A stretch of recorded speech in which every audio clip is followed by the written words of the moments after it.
Bienvenidos a su podcast El Manual del Misterio. En este espacio hablaremos de historias que parecen salidas de la ficción, señales que desafían la lógica y preguntas que te van a acompañar mucho después de finalizado el episodio. Te habla Andrés Moore y en este podcast no buscaremos respuestas comunes, sino el sentido mismo detrás del misterio. Empecemos.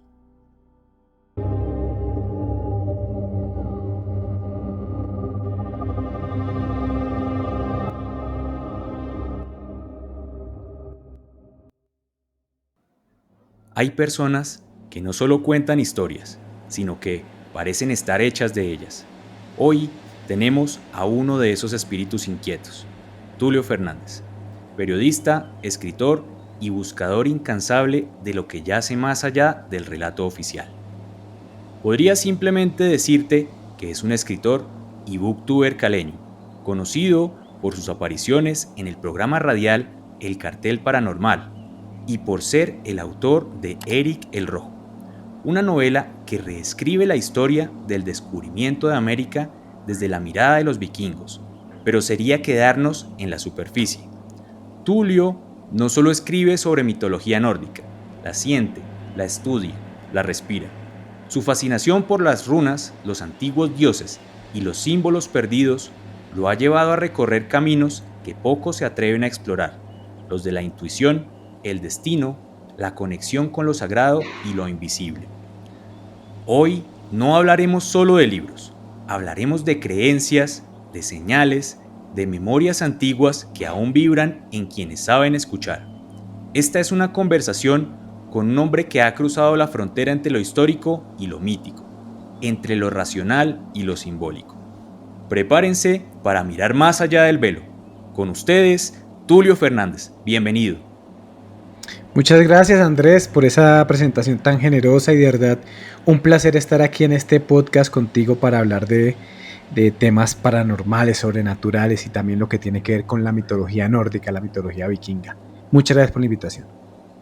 Gracias, Tulio, por acompañarnos en esta ocasión y por tu tiempo.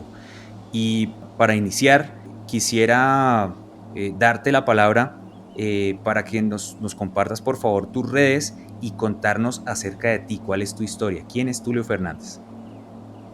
Bueno, mis redes a mí me pueden encontrar en Instagram como TulioFer2000. Tengo un canal de YouTube que se llama Tertuleando, donde precisamente hablo de estos temas, de libros, de películas, de series. Recomiendo muchas cosas. Tengo un Twitter que no lo uso tan seguido, que es TulioFer69. Y tengo el libro del que hablaste ahora, Eric el Rojo, que lo encuentran en librerías de todo el país, que cuenta la historia de cómo los vikingos descubrieron América 500 años antes que Cristóbal Colón. Y bueno, ya hablando un poco más de mí, que la segunda parte de la pregunta, pues siempre es difícil como uno describirse uno mismo, ¿no? Pero lo que podría decirte es que soy una persona, soy de Cali, como bien mencionaste, nací hace 42 años y soy una persona que le gusta mucho leer, le gusta mucho las historias.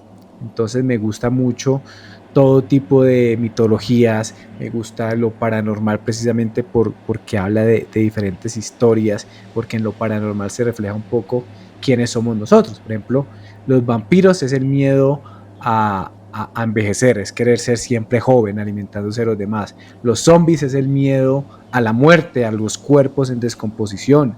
Frankenstein es el miedo a la tecnología. Entonces, digamos que todos esos relatos paranormales tienen un poco de eso, ¿no? Tienen un poco como de ese miedo, eso aleccionador. Entonces, por ejemplo, si no eres un buen padre, una buena madre, pues vas a terminar siendo la llorona que está destinada a buscar a sus hijos. Digamos que ese tipo de historias me gustan mucho, pero lo que más me gustan son las historias, por eso leo tanto, por eso escribí el libro, para contarles esta historia que vi, y por eso digamos que disfruto mucho toda esta parte del conocimiento. Ok, Tulio. Me gustaría de pronto, pues yendo más allá de la fama, el lujo y los excesos de ser un escritor, quisiera ver, digamos, algo más, el ser humano detrás de ti, de Tulio. Si retrocedieras de pronto a tu infancia, ¿recuerdas algún momento o alguna lectura en particular o una experiencia que recuerdes como el origen de tu fascinación por lo extraño, por estas cuestiones míticas, aquello que no tiene explicación. Bueno, uno siempre fue criado como con las historias, ¿no? Uno siempre fue criado como con los mitos, la Llorona, el Moán, todo eso hace parte de la cultura colombiana. Pero digamos que a mí lo que me gustó mucho y me interesó mucho en esos temas eran unos fascículos que venían en el tiempo. Antes los periódicos, antes de las redes sociales, los periódicos tenían muchísima fuerza. Ahora digamos que no tanto, están ahorita, sin duda alguna, pero pues ya no eran lo que solían ser. Antes la noticia, mi papá decía, si no apareció en el tiempo, no existe. Ahorita uno entra a Twitter y se encuentra todas las noticias. Entonces Total. los periódicos tenían esa importancia y pues antes daban muchos regalos para que la gente se suscribiera a ellos. Uno de ellos, en mi niñez, eran unos como una enciclopedia del terror y cada semana venía una diferente y era de temas paranormales.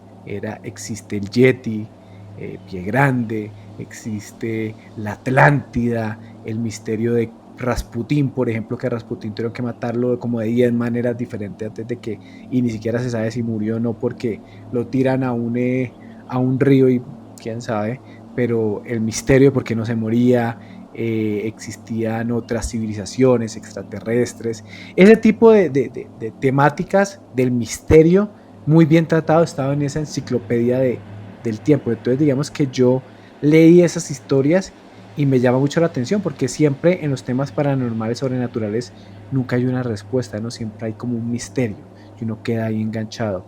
¿Existirán los vampiros? Bueno, hay testimonios, pero no ha aparecido el primer tipo que, yo soy un vampiro, aquí están mis colmillos, venga, le chupo la sangre. No, siempre queda como una especie de un halo de misterio que continúa. Entonces digamos que, y son historias muy entretenidas, entonces digamos que eso fue lo que obviamente luego empecé a leer a grandes maestros del terror con los libros, pero digamos que mi gran puerta de entrada al misterio, a lo paranormal, fueron esos, no, lo peor es que no me acuerdo cómo se llama no me acuerdo cómo se llama esa enciclopedia, pero era algo, temas paranormales y en el tiempo todos los fines de semana. Genial, y me retrotrajiste a mi más remota infancia hablando de eso porque también recuerdo del tiempo. Había una sección que llamaba Las Aventuras, que venía todos como las tiras cómicas, y también me tocó un libro de temas de misterio. Pues no era tanto de cuestiones, digamos, de monstruos o algo así, sino que era más como del folclore y las leyendas, ¿sí? Y hablaba pues de la Llorona, de la Patasola, de este tipo de relatos que pues son muy, sí, del folclore. Y sí, sí, totalmente, me trajiste a esto. Y bueno, de pronto, yendo un poco más allá, ¿tuvo algo que ver tu entorno, tu ciudad, o incluso tu familia en que buscaras ese misterio, o digamos te llamaran la atención estas historias, estos relatos? Bueno, mi familia no tanto. Mi familia no es tanto a lo paranormal. A mí no me ha pasado gran cosa paranormal. No se me ha parecido fantasmas, ni el diablo, ni nada de eso. Pero Cali es una ciudad que queda muy cerca del Pacífico colombiano. Entonces hay mucha gente que viene del Pacífico. El Pacífico está lleno de historias. La misma Cali está... Ahorita estoy haciendo un libro sobre el diablo en Colombia. Y, y hay muchas historias del diablo en Colombia. Una cultura, no digamos de adoración, sino que gira en torno a ella. Por ejemplo, está el carnaval de Río Sucio y del diablo la figura principal. En Cali hay dos historias. Una de ellas es que en Cali hay algo que se llama el Cerro de las Tres Cruces. Es una montaña y tiene tres cruces en ella. Y esa montaña, ese cerro, está reteniendo, está teniendo cautivo, está teniendo prisionero a un demonio que se llama el Buciraco. Entonces ese demonio venía está sellando, ese demonio venía desde los esclavos de Cartagena.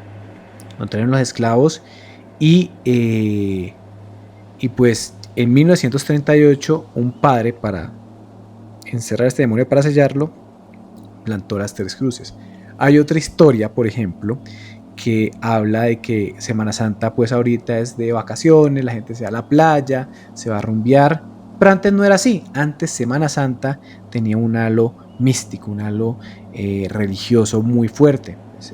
En Popayán, que queda a 2 horas de Cali, están las famosas procesiones, que es gente transportando estatuas de yeso que representan el Vía Crucis de Jesucristo.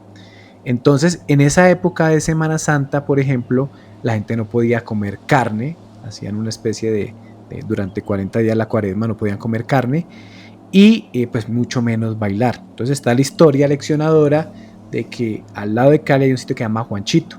En Juanchito la gente se va a rumbear, se va a bailar salsa, pues a lo que marca. La capital metal de la salsa. La capital metal de la salsa. Entonces en Juanchito la gente se va a rumbear, a bailar, y pues una discoteca muy famosa allá abrió un Jueves Santo, día que no se podía hacer eso. Y la historia cuenta que una mujer muy hermosa saca a un hombre misterioso que la mira, y el hombre también muy atractivo, empiezan a bailar y de un momento a otro empieza a oler azufre. La mujer, extrañada, mira hacia los pies y se da cuenta que su pareja no tenía zapatos, no tenía pies, sino que eran pezuñas. Entonces había estado bailando con el diablo. Entonces es una historia muy famosa también en Cali, de la gente que baila con el diablo. Y pues digamos que ese tipo de historias está ahí, lo que te digo, mucho de brujería por el Pacífico colombiano, los afrodescendientes. También se dice que Popayán tiene un elemento muy grande de brujería. Entonces digamos que el elemento paranormal está un poco presente en Cali, y uno de niño se fue criando con esas historias. Entonces digamos que por ahí más o menos sí pudo haber sido, no tanto mi familia, sino más bien como el entorno en Cali. Muy interesante, y de hecho pues todos crecemos con algo de misticismo, incluso más digamos en las zonas más rurales, más alejadas. Es muy típico escuchar de historias de duendes, de brujas, más en las ciudades, hablando de Bogotá, Cali, Medellín. Es más típico el tema no sé, tal vez sectas diabólicas o cosas así, pero igual se habla de estos relatos, ¿no? Y yendo por este tema, pues digamos que la mayoría de las personas que estamos en Latinoamérica crecemos con estos mitos propios, ¿no? Esta típica historia que nos cuentan en el campo, de la bruja, del duende, de la patasola, del hojarasquín del monte, ¿cierto? Precolombinas, tal vez con algo de influencia, también influidos por nuestra tradición tal vez relacionada con el cristianismo, incluso la cultura popular. Mi pregunta va hacia, ¿por qué crees tú que esa brújula interna te llevó a escudriñar, a buscar hacia el norte, hacia esos dioses nórdicos, hacia las runas, hacia los bardos? Bueno, yo cuando era niño había una serie de anime muy famosa que se llamaba Los Caballeros del Zodiaco. Y los Oh, claro Caballeros que del sí, Zodiaco, sí la ¿sí vi. te acuerdas? Y los Caballeros del Zodiaco básicamente peleaban era con los... estaba ubicado en Grecia, ¿no? Entonces todo era muy griego, los signos del Zodiaco además tenían que estar en Atenas y todo eso. Pero hay un relleno que no lo hizo el autor original, un relleno donde se van a pelear al norte, precisamente contra los vikingos, que se llaman los dioses guerreros de Asgard, que Asgard es la tierra, el mundo vikingo está compuesto en un gran árbol, que es el árbol del mundo que se llama el Yggdrasil, y cada una de sus ramas contiene un mundo diferente. Nuestro mundo, por ejemplo, se llama Midgard, y hay un mundo de los dioses, que es Asgard. Entonces los Caballeros del Zodiaco pelean contra los dioses guerreros de Asgard. Me llamó mucho la atención que los guerreros representaban dioses, y los dioses eran, como dicen su nombre, dioses guerreros, los dioses pelean. En nuestra cultura, en nuestra religión judeo-cristiana, pues Dios es omnipotente. El diablo no tiene absolutamente nada que hacer, el diablo siempre va a perder, pero saber que hay otras culturas donde los dioses pelean, y más adelante averiguando hasta en combate, me pareció algo que era muy poco común.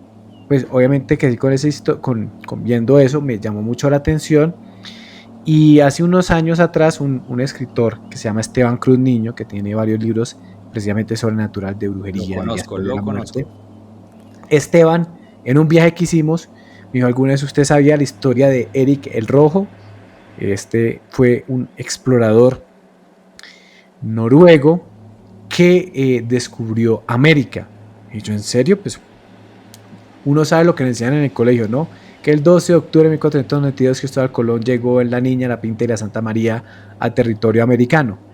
Entonces, pues nada, yo quedé asombrado con esa historia, empecé a investigar bastante y, y me encontré con esta historia maravillosa de Eric, y también quise dar a conocer, porque mucha gente no conoce los mitos nórdicos o los dioses nórdicos. Ahorita está un poco más de moda, ¿no? Con las series, con los videojuegos, pero digamos que nunca ha sido tan conocido como los griegos, que todo el mundo sabe quién es Zeus, quién es Hades, quién es Poseidón. Digamos que lo nórdico pues ha ganado fuerza, pero no es tan conocido como estas. Entonces quise también contar algunos de los mitos nórdicos. Entonces digamos que ahí eso me llevó a querer plasmar, a querer mostrar esta historia tan interesante. Buen punto, Tulio. Y no sabía que esta saga de los caballeros era relleno. No tenía Sí, conocimiento. era relleno porque después de las 12 casas, que es lo que uno vio, llegaba Poseidón, pero en ese tiempo se hacía la serie al mismo tiempo que se escribía el manga.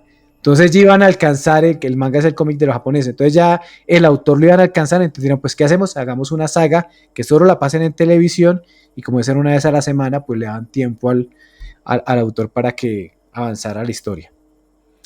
Pues muy interesante. No lo recordaba como un relleno. De hecho, o sea, tengo buen recuerdo de esta saga. Incluso me acuerdo que para esta saga cambiaban el opening de la serie y era una canción muy buena. Muy metalera, todo Gallero se cara muy Sí, sí, sí. metalero. Y no, es relleno porque no es, digamos, de la mente que va, pero es excelente. A mí me gusta mucho. Total. Pues hablando de este tema del metal, hoy, el día que se está grabando este podcast, tuvimos una noticia fuerte, que falleció Ozzy Osbourne, ¿no? Pues, digamos, en honor a esto, no tengo la camiseta de Ozzy, porque sí la tuve, tenía la del No More Tours Volumen 2, pero se me quedó chiquita y se la regalé a mi hermano. Pero hoy me traje una de Manowar, Ah, está genial. que es, digamos, acorde al tema. Ahí la pueden. Ahí está Thor con su Mjolnir en la mano, y lo otro es un anillo, no sé si será el anillo de los nivelungos, tú me corriges, porque digamos que es un tema muy de la cultura popular actual, ¿no? Hoy en día tenemos en los videojuegos a God of War. En sus últimas dos entregas, pues se centra totalmente en la mitología nórdica. Tenemos Assassin's Creed, hay una entrega también reciente acerca de esto de los vikingos.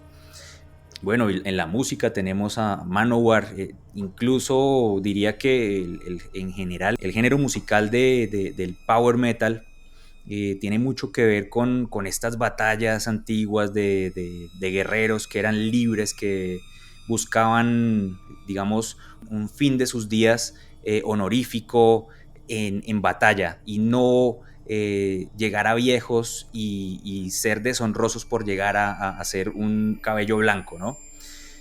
Está o sea, muy presente esta mitología, y en el arte y en la cultura tenemos pues esa influencia de los nórdicos.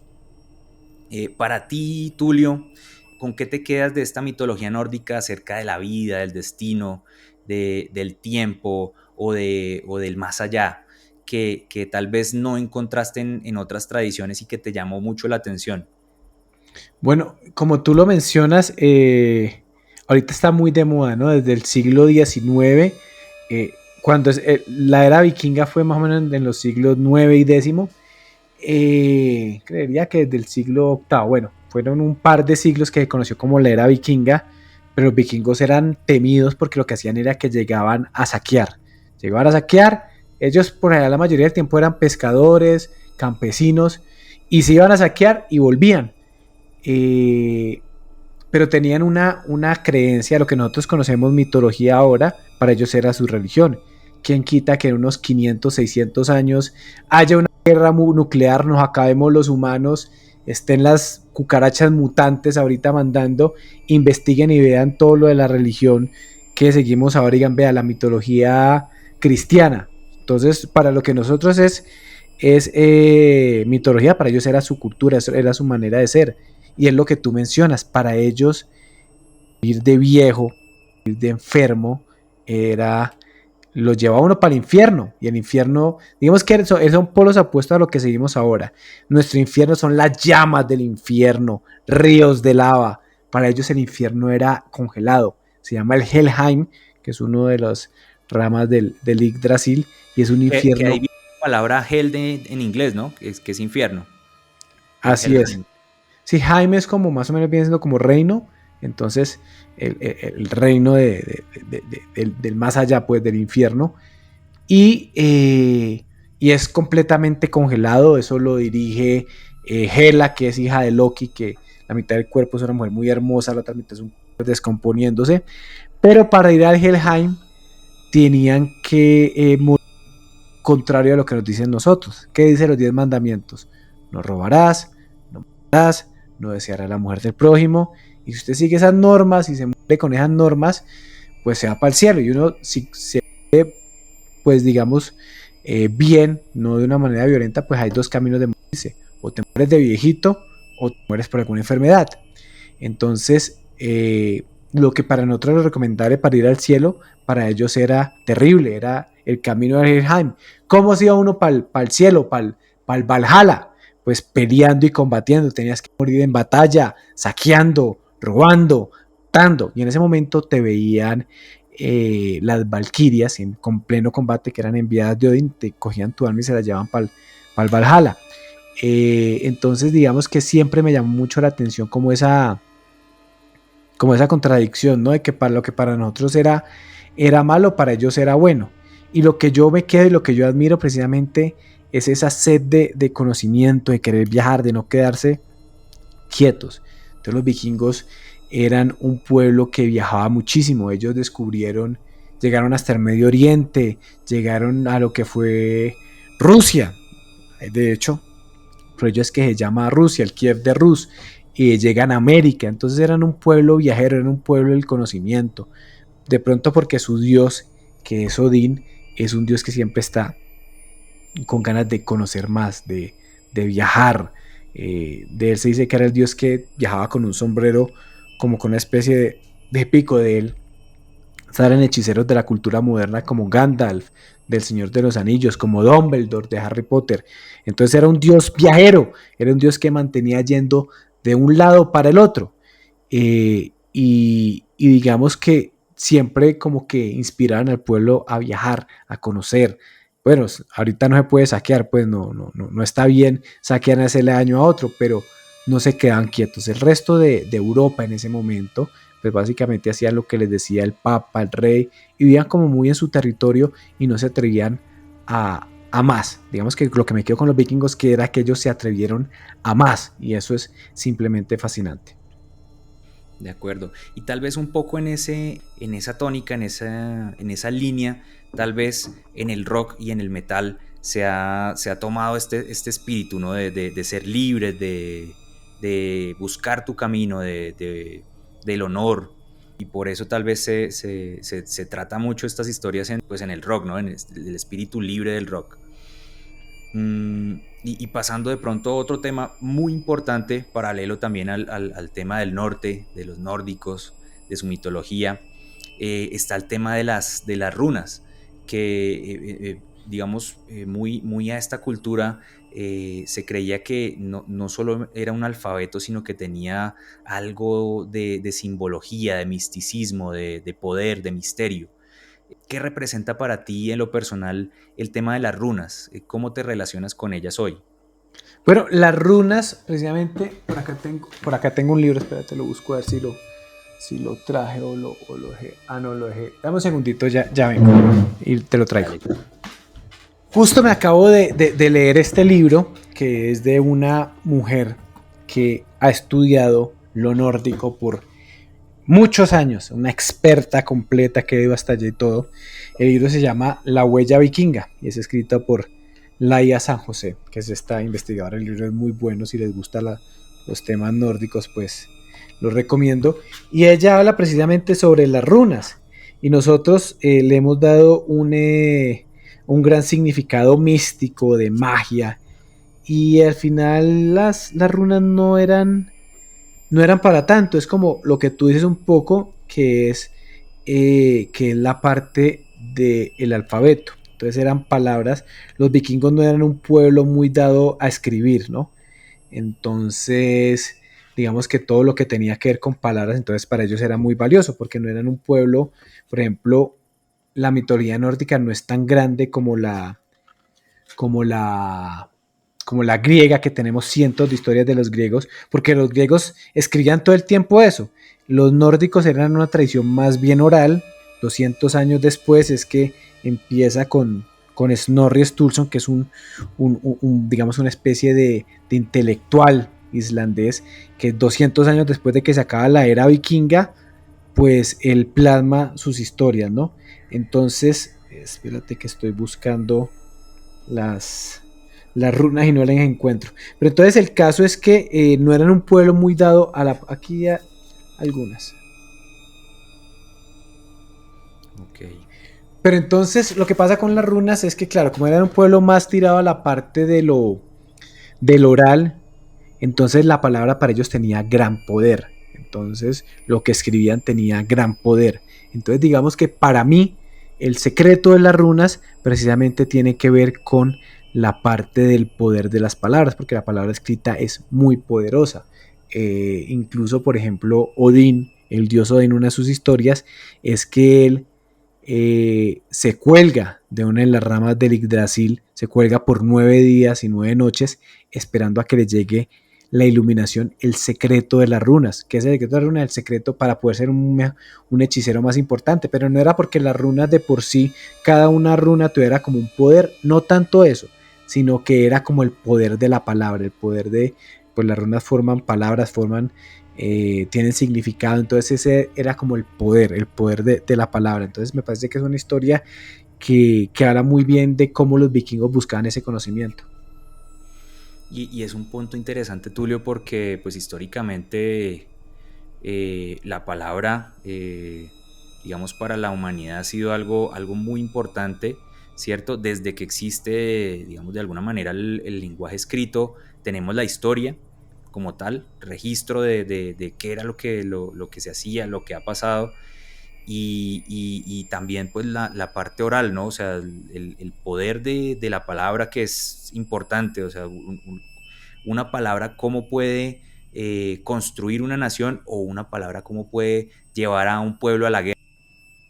Entonces, ¿cómo es importante la palabra? Mm, y esto nos lleva a la siguiente pregunta, Tulio.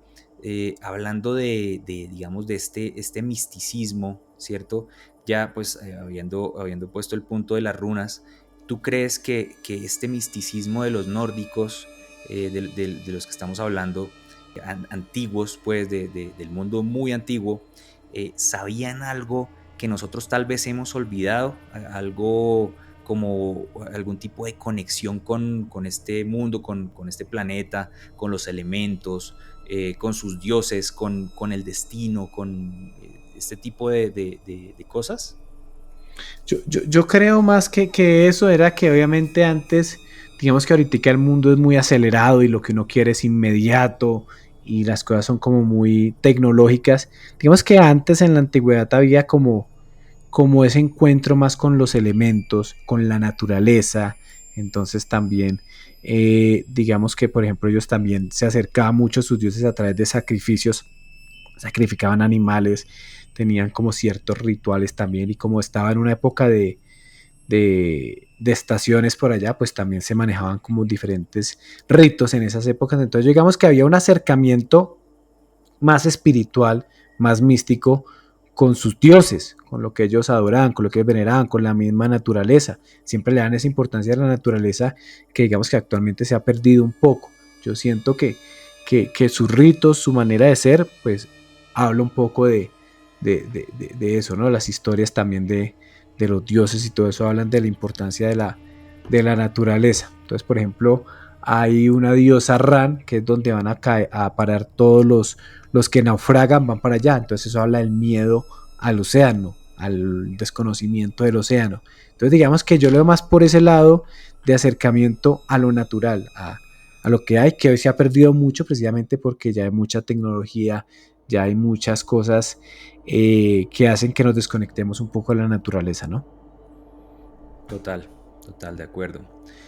Y bueno, ya que mencionas el punto de lo espiritual, ¿tú cómo concibes tú, ya volviendo al hombre, a ti, Tulio, cómo concibes tú la espiritualidad? ¿Cómo describirías tu forma de ver la vida? ¿Crees en Dios, en los dioses, en el destino, tal vez en vidas pasadas, en algo más allá de este plano? Yo soy una persona muy escéptica. Yo he leído bastante y digamos que lo que me queda un poco de la lectura es eso. Soy una persona que soy ateo, por ejemplo. No creo que haya un Dios, no creo que haya vidas pasadas. Yo creo que lo que hacemos, lo que construimos acá es lo que tenemos. Yo creo que todas estas historias de dioses, de seres sobrenaturales, de reencarnaciones, todas esas historias son cosas que construimos nosotros como seres humanos precisamente por el miedo a la muerte, porque pues la Biblia nos dice que si morimos pues va a haber el día de la resurrección del cuerpo, del alma. Eh, los budistas creen que igual siempre estamos volviendo aquí para aprender algo nuevo, pero son explicaciones de qué hay después de la muerte. Nadie ha vuelto del más allá para decirnos, vea, pasa esto, esto, esto, y puede que haya algo, porque pues obviamente, ¿cuál es el origen de todo? Tiene que haber un origen de algo. Pero pues yo no lo sé y no creo que haya el ser que hemos fabricado nosotros. Nosotros fabricamos a nuestros dioses, es lo que yo creo.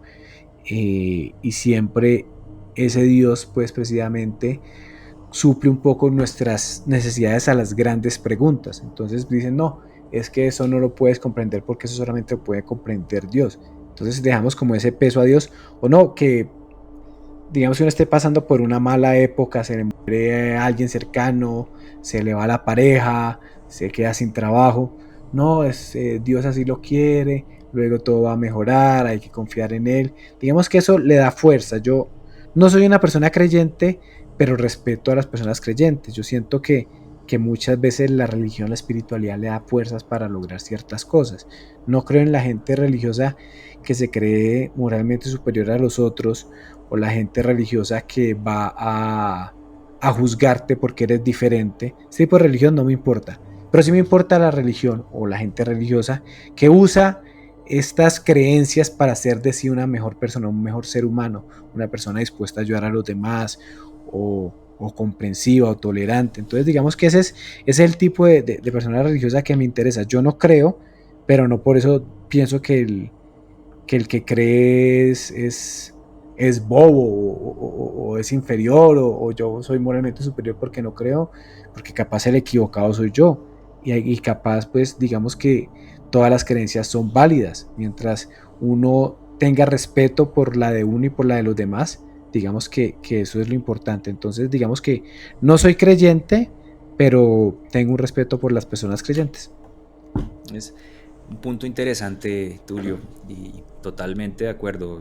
La religión, en la medida que te traiga principios buenos para tu vida y que te construya, es válida, es algo positivo. Ahora, lo que yo considero tal vez negativo es cuando se llega a ese punto del fanatismo que tú mencionabas, que se llega a juzgar, que se llega a prohibir todo, a todo verlo como el diablo, a satanizar todo. Ahí ya se pone como aburrido el tema, ¿no? Pero bueno, y continuando con nuestra conversación, y pues siendo este un canal en el que hablamos mucho de misterio, de cosas de terror, de fantasmas, de ovnis, de experiencias cercanas al más allá, esta pregunta no nos la podemos saltar, y es, ¿has tenido tú alguna experiencia personal que podrías llamar inexplicable, alguna visión, algún sueño repetitivo, ¿Alguna coincidencia que te haya marcado, que te haya hecho cambiar la forma de ver la vida? Bueno, como yo te dije, no soy una persona creyente, pero digamos que me han pasado dos cosas muy curiosas con respecto a una persona que quise mucho, un gran amigo que falleció de manera trágica en el año 2008 Lo en un siento mucho, accidente. Tulio, por tu amigo. Gracias. En un accidente de tránsito en el 2008, como te decía, él se llama Camilo Reyes y sí me han pasado dos cosas muy curiosas con él. La primera es que por lo general yo siempre olvido los sueños. Yo sueño algo y a la media hora me dices que sueña y puede ser un sueño, he tenido pesadillas horribles que me levanto sudando y todo y a la media hora ya se me olvidó que había soñado. Y tuve un sueño después de que él se murió, que capaz puede ser una proyección del inconsciente, porque muchas veces se dicen que los sueños son así, pero lo raro es que a mí los sueños se me olvidan, y ese sueño, eso pasó hace 16 años más o menos, y todavía me acuerdo de ese sueño. Y eso es el sueño de que él se acaba de morir y a los pocos días de muerto, yo sueño con él, lo veo como envuelto en una luz, como no recuerdo muy bien si está desnudo, creo que sí está como desnudo, pero envuelto en una luz, como la visión era como algo amarillo, pero como dorado. Y yo le pregunto, Camilo, tú ya estás muerto, ¿tú ves a Dios? ¿Existe Dios? Y él me responde, yo no, yo no he visto a Dios, yo no sé, pero yo no lo veo, pero lo siento. Y ahí se acaba el sueño. Entonces, es un sueño que aún recuerdo, entonces siempre me ha llamado mucho la atención y que haya sido precisamente de un tema que hayamos hablado, él era creyente, yo no, eh, y, y siempre me llama mucho la atención esa parte. Y lo segundo tiene que ver precisamente con él, digamos que yo le heredé los papás, que eh, pues los conozco porque él lo conocía desde que yo tenía 3 años, prácticamente como otra familia para mí, Piedad y Diego, y cada vez que voy a Cali, pues trato de verlos, o compartir con ellos, porque pues ellos viven en Cali, yo aquí en Bogotá, y en diciembre pasado yo tuve que pasé fiestas allá en Cali, y el 24 de diciembre me fui a ver con ellos, desayuné con ellos, y, y pues estábamos ahí en un sitio, un desayunadero muy bueno, allá en Cali, y vemos que los meseros siempre tienen como algo acá que tiene el nombre. Y este tenía el nombre y el apellido. Y decía Camilo Reyes. Entonces me llama mucho la atención de que preciso en una fecha especial, preciso estando con los papás de él, va y nos atiende una persona con el mismo nombre y el apellido. Entonces digamos que esas dos cositas, no sé qué tan paranormal sea, pero siempre me llama mucho la atención ese par de el sueño y la coincidencia, pues precisamente ese día con esa compañía y ese nombre.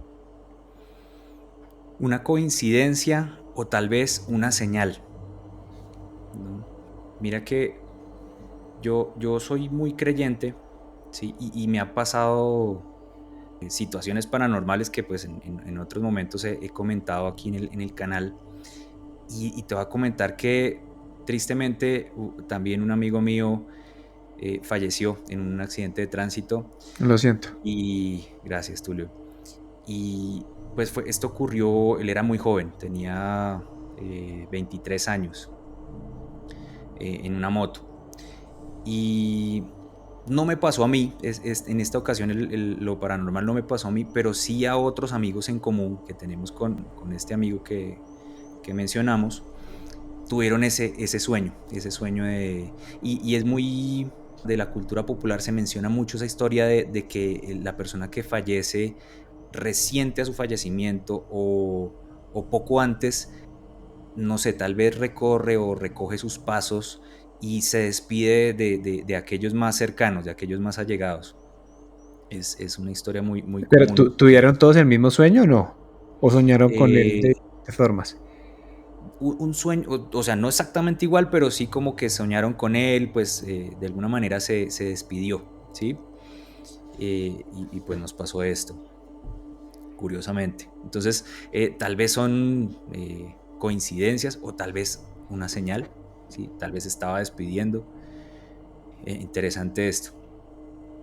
Y bueno, volviendo más como temas más terrenales, más humanos, y más como hacia el tema de lo literario, de este mundo de los libros. ¿Sientes tú que contar estas historias que transmites en tus redes o tal vez en lo que escribes es una forma de canalizar algo más, o algún tipo de intuición, una energía, un propósito que tú tienes de vida o tal vez un propósito trascendental?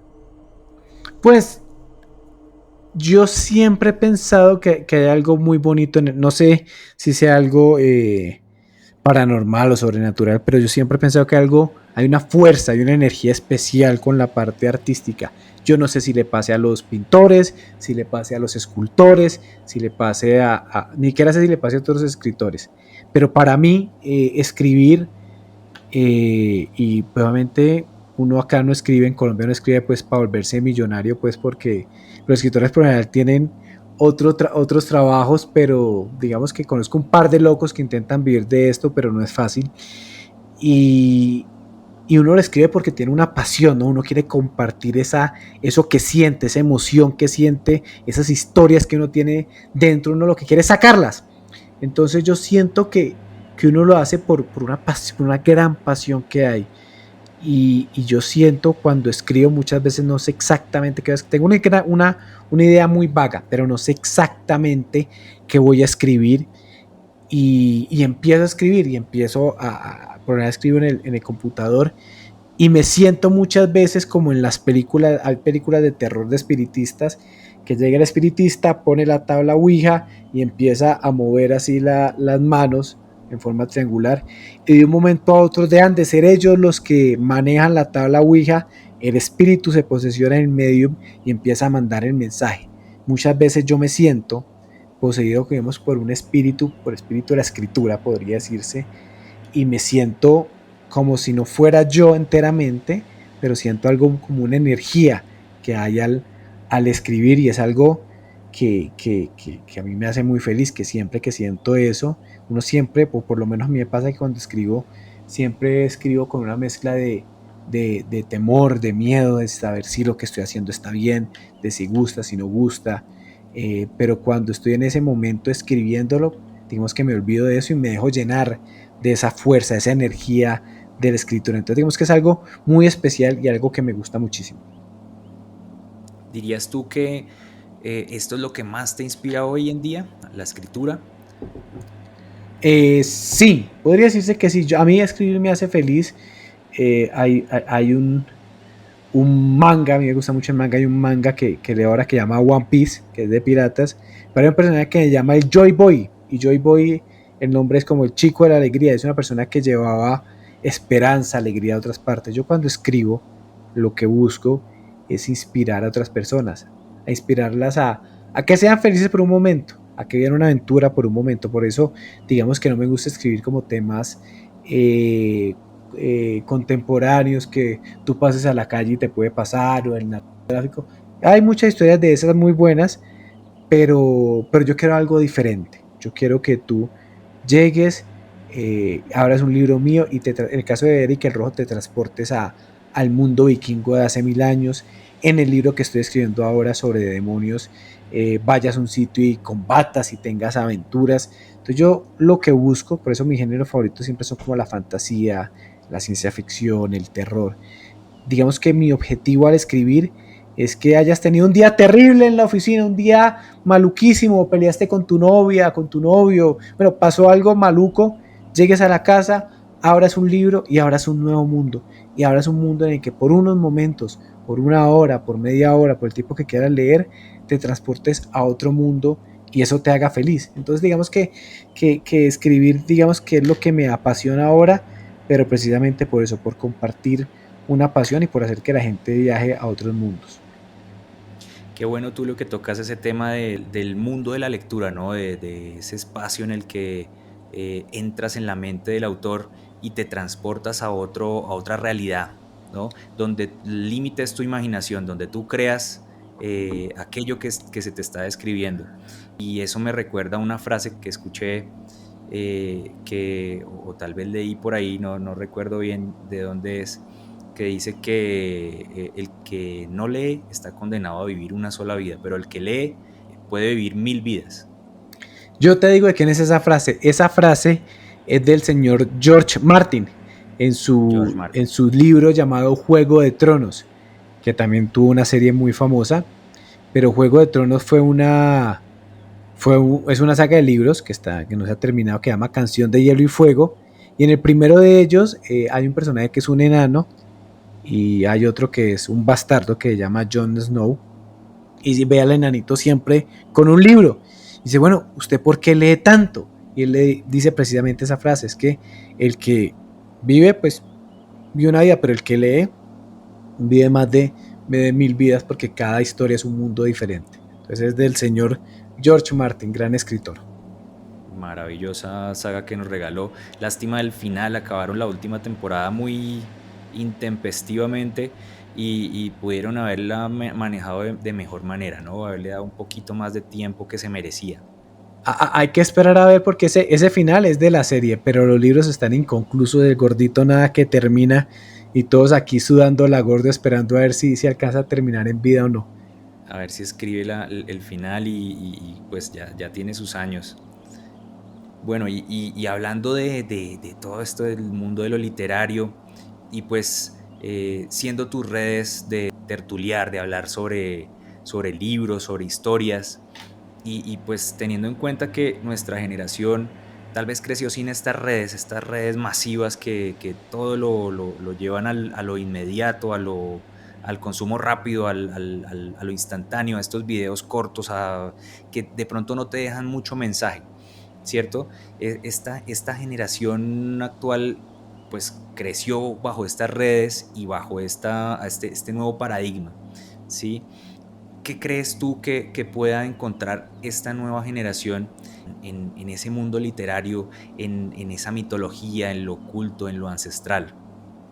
Bueno, yo estoy un poco en desacuerdo cuando la gente dice, no, es que los jóvenes ahora no leen, es que no les interesa leer. Leen, pero leen bajo otros parámetros, bajo otras formas de expresarse, ¿no? Si usted ve un pelado, muchas veces mantienen en el celular leyendo, pues viendo Facebook, viendo Twitter, viendo fotos en Instagram, son otro tipo de lenguajes, pero los pelados sí leen. No es solamente sino ver una convención de un sofá, un Comic Con, que leen historias de superhéroes, ven los mangas, todo eso, y todo eso era un poco lo que se hacía en el pasado, por ejemplo, con la mitología griega, las historias de Heracles, Hércules, pues, de los dioses, de la guerra de Troya, todo eso son historias, y lo que la gente quiere son historias. Yo tengo una amiga que es escritora, caleña ella, que se llama Carolina Andújar, que tiene unos cuentos espectaculares de vampiros, una saga que se llama Carmina Nocturna, y es una escritora maravillosa.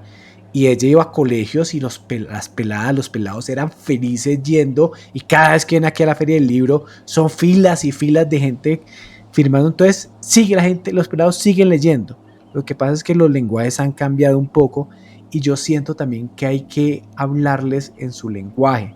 Porque muchas veces los colegios lo que hacen es que se encargan un poco de matarles como esa gana, ¿no? Como ese entusiasmo que tienen. Entonces les pone que son libros muy valiosos, el Miocid, la Celestina, son libros muy buenos, pero yo siento que habría que equilibrar ese tipo de libros precisamente con historias que le salen más de ello. Por ejemplo, en mi libro, en algunos colegios se ha leído el de Eric el Rojo, lo puedes leer vos, lo puede leer un pelado, digamos que es para todas las edades, eh, pero lo han puesto en colegios y los pelados les ha gustado. Precisamente porque trato de no tratarlos como bobos, porque los pelados son muy inteligentes, pero digamos que hablarles en un lenguaje más fácil, más sencillo.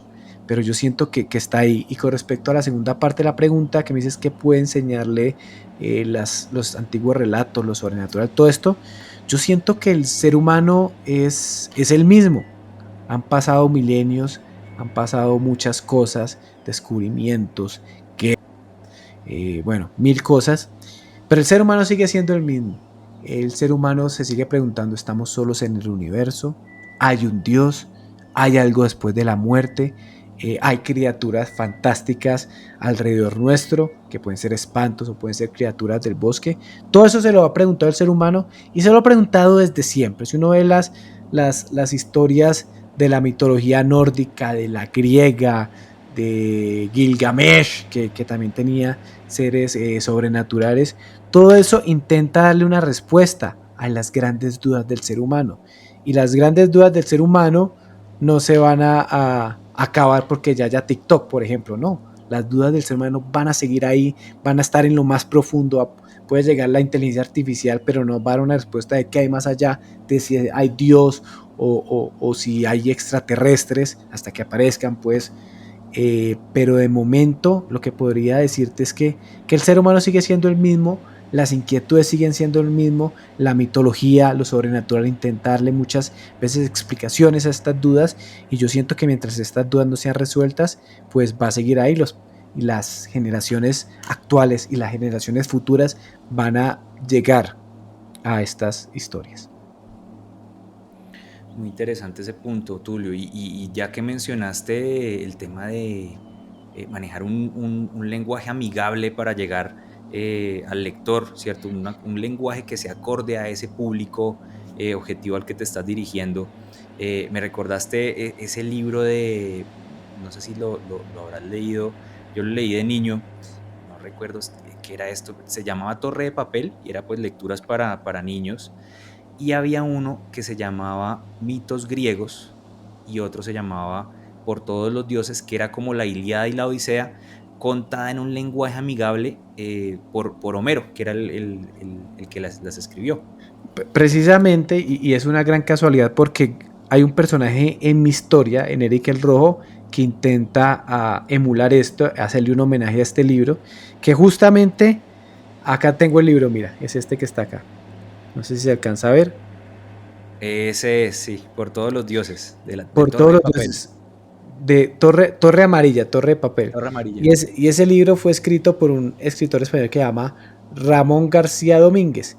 Y Ramón García Domínguez lo que ponía a hacer era que ponía a Homero, el escritor de la Ilíada y la Odisea, a estar debajo de un árbol, y van llegando los muchachos y él les va contando las historias de la mitología griega. Y yo intenté hacer lo mismo, hacerle un homenaje a Ramón con mi libro de Eric el Rojo, porque la historia la cuenta Mimir, que es el mejor amigo de Eric, y él está contándole esa historia a los lectores y a la gente que está por ahí. Entonces digamos que es una especie de tributo a él, pero es un libro maravilloso. Total, total.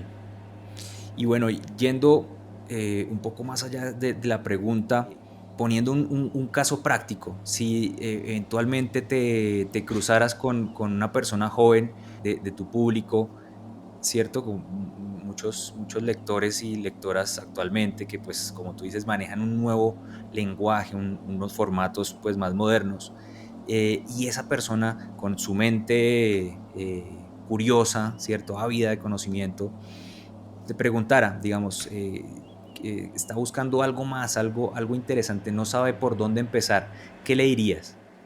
Pero yo siento que no todos los lectores son iguales, ¿no? Cada persona es un mundo aparte. Obviamente los colegios les queda difícil porque tienen que enseñar obviamente libros muy representativos y coger a 30, 40 personas y pues no ya pone a leer qué le gustaría leer a cada uno. Pero si eres una persona en particular es más sencillo, porque lo que tú puedes hacer es preguntarle a ti qué te gusta.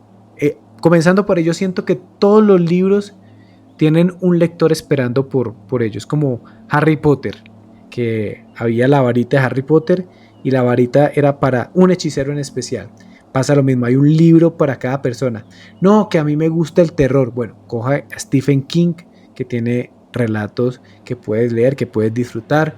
Coge y lee Edgar Allan Poe, lee a Lovecraft. No, que a mí me gusta la fantasía. Léete a Tolkien, léete a Brandon Sanderson, léete a Robert Jordan. No, que a mí me gusta la ciencia ficción, léete a Asimov, léete a Andy Weir, léete a Cixin Liu. No, que me gustan los cómics, entonces léete este cómic, que por ejemplo hay uno que se llama Maus, que cuenta la historia del holocausto como si fueran ratones y gatos, haciendo como una analogía. O léete esta historia de Marvel o de DC, o léete hay un manga muy bueno que se llama Pies Descalzos, que es la historia de un niño, un caso biográfico porque la persona lo vivió, un niño que sobrevivió a la bomba atómica de Hiroshima y Nagasaki, bueno, Hiroshima en este caso, y él le pasó a los 6 años y toda su familia se murió, y él lo que hizo fue plasmarlo en arte y hace un manga hermosísimo que llama Pies Descalzos, y son 4 tomos contando cómo fue la bomba atómica, cómo sobrevivieron, qué pasó después, mucha gente se murió después de la radiación, es una cosa hermosísima y mucha gente no lo conoce precisamente por estar en un formato que no es tan famoso, ¿no? Pues, o por algunos tomado tan serio. Entonces yo lo que haría sería hablar con la persona, hablar con la persona que se acerque y preguntarle qué le gusta. Dependiendo qué le guste, pues hay muchas recomendaciones que hacer. Gracias, Tulio. Y bueno, se nos va terminando el tema. Quisiera darte la palabra una vez más para agregar algo a modo de conclusión y despedida. Bueno, no, primero que todo, muchas gracias por la invitación. Se habló sabroso durante esta horita. Yo siento que todas estas historias, todo esto sobrenatural, todo esto paranormal, todo esto que nos apasiona, es el reflejo del ser humano.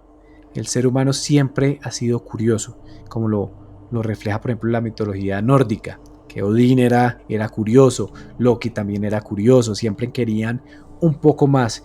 El conocimiento es, digamos, es eso que nos hace feliz. Entonces, yo lo que digo es que todo esto paranormal, la lectura, los libros, lo que nos hace es una invitación a que lo leamos. Cada vez que abrimos un libro, por ejemplo, la Odisea, que fue escrito hace más de 2000 años, nos está hablando Homero, que murió hace muchísimos años en caso de que haya existido, pero nos cuenta de cómo se vivía en Grecia en esa época. La Biblia también nos habla de cómo la gente concibía a Dios hace muchos siglos. Si tú te lees un libro de un africano, ves cómo vivían en el África, o en Japón, cómo se vivían en Japón, cómo conciben diferentes cosas. Si, por ejemplo, te gusta lo sobrenatural y el misterio, ves cómo nos enfrentamos a lo desconocido, a lo que nos apasiona. Bueno, estamos solos en el universo, hay historias de raptos extraterrestres, o, o será que la evolución terminó ahí, entonces está el monstruo del lago Ness, que puede ser un dinosaurio que haya sobrevivido a lo largo de los milenios.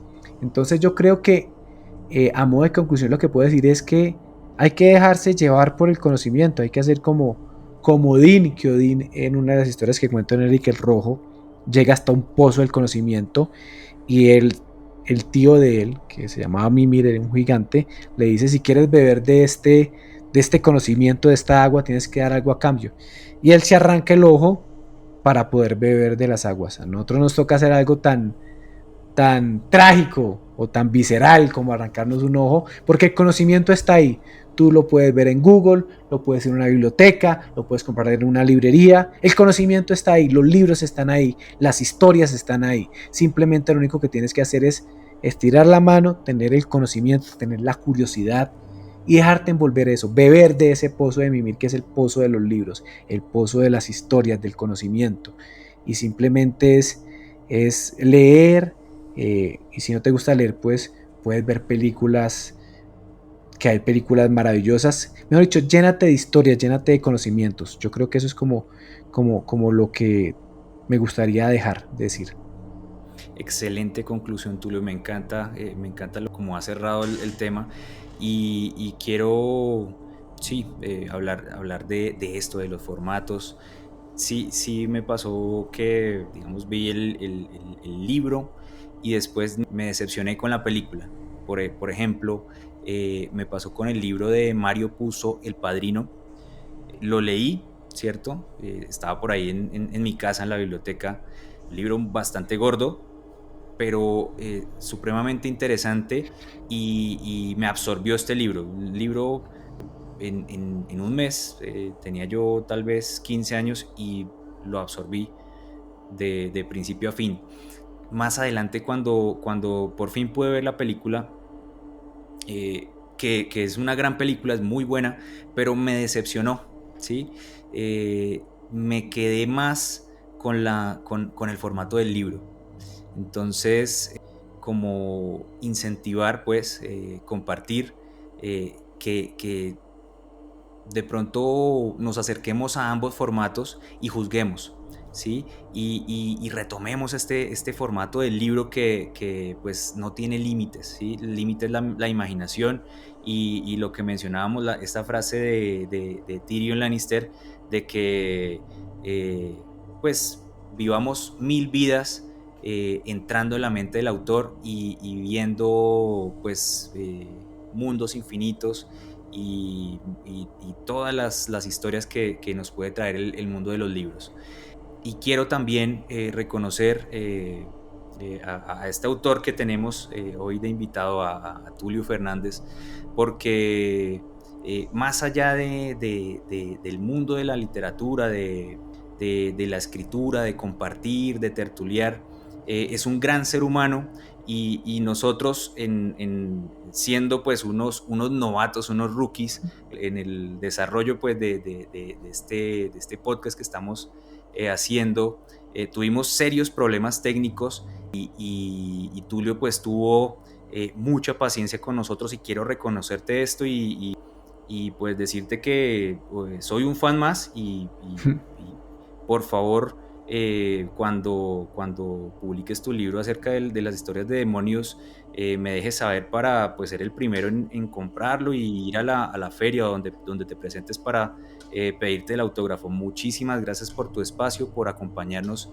en este momento y en esta charla tan amena y un fuerte abrazo, Tulio. Muchas gracias por tu tiempo. No, a ti muchas gracias. Bueno, con lo que dijiste antes con respecto al Padrino, sí, siempre son lenguajes diferentes. A mí la película me encanta, el libro también. Y lo que decías, hay que ver ambos para encapsular pues como la grandeza de la historia. Y con respecto a lo otro, no, son cosas que pasan y siempre es un placer. Y a ti muchas gracias por pensar en mí, muchas gracias por la invitación. Me siento muy honrado y pues lo importante es que el público que vea, que escuche este podcast, pues simplemente pase un buen rato, que eso es lo que queremos tanto tú como yo, y de verdad muchísimas gracias. Y obviamente cuando saque el libro te aviso y hacemos otro podcast hablando de historias del diablo en Colombia, que hay muchísimas y son maravillosas. Muchas gracias, Tulio, así será. Una feliz noche, Tulio, y feliz noche para todos, feliz tarde, feliz día, desde donde se encuentren. Saludo para todos.